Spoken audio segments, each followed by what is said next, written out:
Hey everybody, and welcome to another episode of Talking Movies with D, and that's me.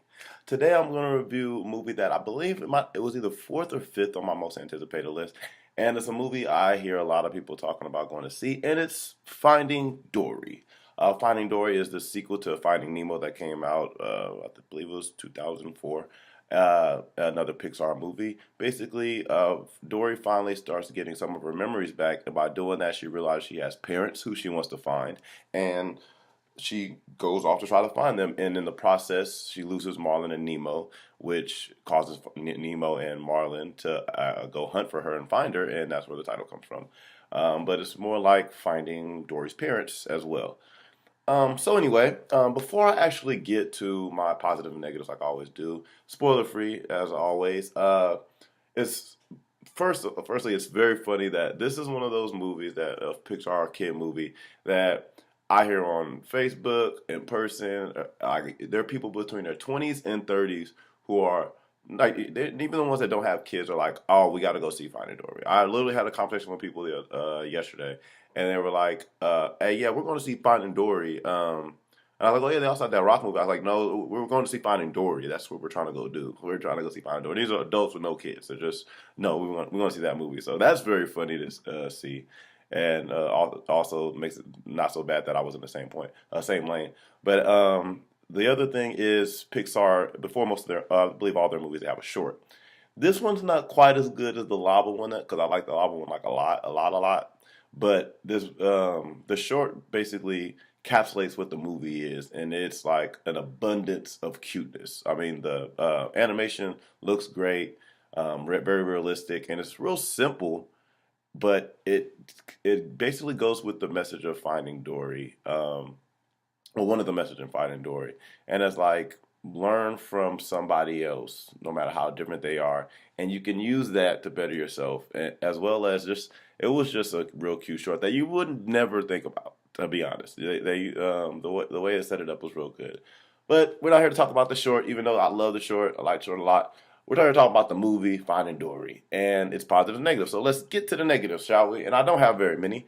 First negative is, or I guess say the biggest negative is the ending. The ending seemed really over the top. Like we're dealing with fish, in water and stuff like that.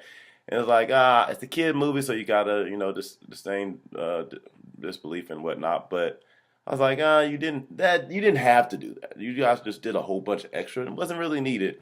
And I also think it could have been shorter if they would have cut some of the other stuff out because there are definitely some points where gut wrenching and stuff like that. And if they'd have stuck with that instead of doing all the extra, would have made for a better ending, at least for me. Um, Another kind of I guess it's kind of a negative is I wish I laughed a little more.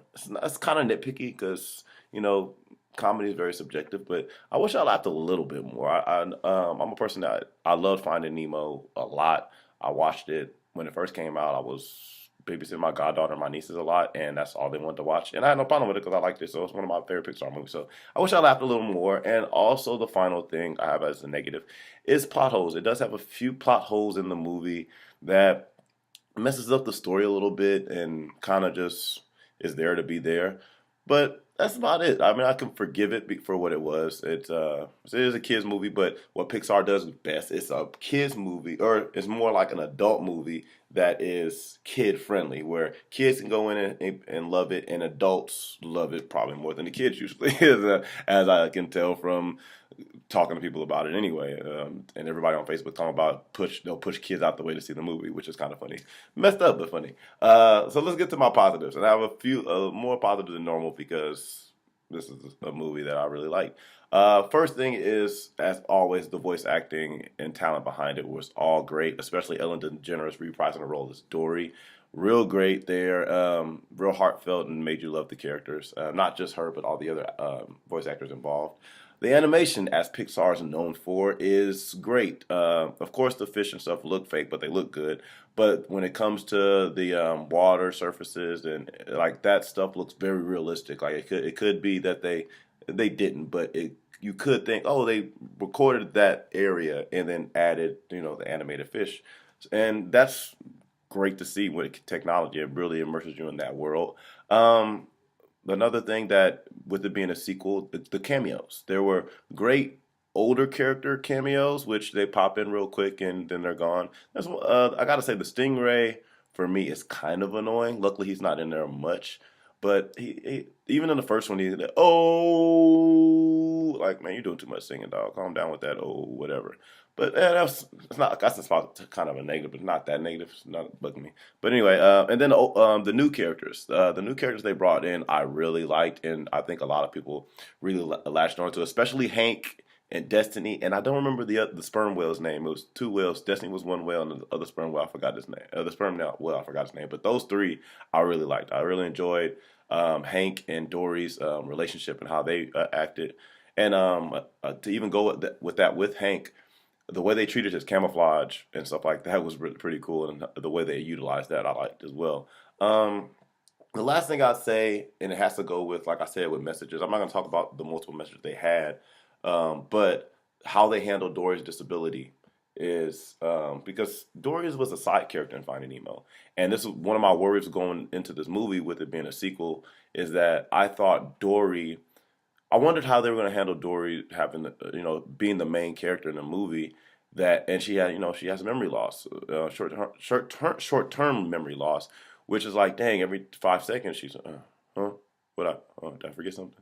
So it's like you think that it could get kind of annoying, but actually the way they used it, with her getting her memories back and having that short term memory, really worked, and I really liked it. I found myself enjoying it, and it definitely is for anybody with that disability or anybody with any kind of disability.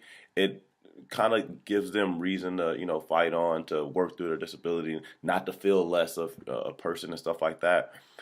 As well as for people who don't have those disabilities and understand, like, hey, if somebody has it, work with them. Granted, those things could be tough to do, but you got to be understanding, be human, be kind, and all that stuff. So that's all my positives, and there's a lot more messages in the movie, but I'm not going to get into all that. But so let's grade this bad boy. And as I said in I believe my last video, I'm no longer doing the 1 through 10. I'm gonna do the basic grade system in school. I don't know if they changed it, but I'm sticking with what I know is A, B, C, D, F.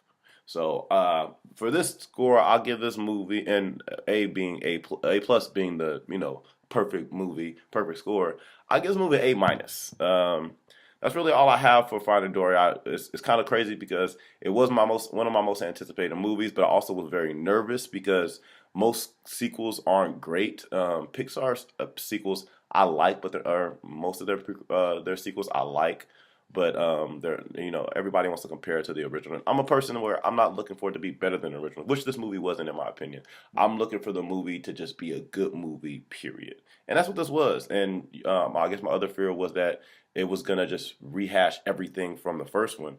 And granted, there are some beats kind of that they took from the first one that are very similar, but for the most part, it's its own movie. And if you never saw Finding Nemo and you just jumped into watching this movie, which some of your kids probably would, it was a good movie a standalone movie by itself. It doesn't rely on Finding Nemo for you to get Finding Dory. So that's all I got for you guys today. As always, you can follow me on all social media at dwood2324. Make sure if you like the video to subscribe to the channel Talking Movies with D, as well as click that thumbs up button because that always helps to let everybody know that you like the video, as well as share it on all your social media platforms. That helps me out a big deal. And that's all I got for you guys today. So deuces, and I'm out.